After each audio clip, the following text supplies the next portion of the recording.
Bildiyiniz kimi həftə sonudur əzizlərim. Hər zaman həftə sonu bir gözəl videolar çəkib paylaşırdıq. Bu dəfə çox gözəl video çəkib paylaşmırıq. Bu dəfə həkim yanlışlığından, yəni 3 dəfə bir ailə 5 ildir ailəlidir, hamiləlikləri baş vermirdi. Həm xanımın özündə, həm yoldaşında problem var idi. 3 dəfə suni mayalanma elətdirdilər. Birincidə tutmadı, ikincidə tutmadı, üçüncüdə tutdu. Bütün ideal gedirdi.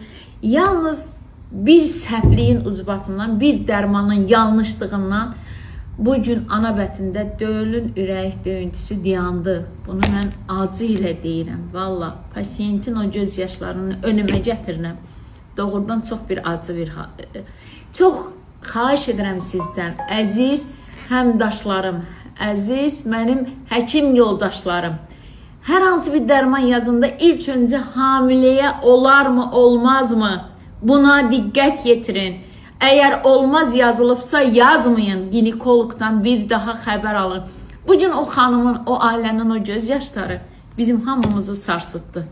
Və bir daha bilmirik, ana olacaqmı, ana olmayacaq. Onun üçün diqqət etmənizi sizdən yalvararaq xahiş edirəm.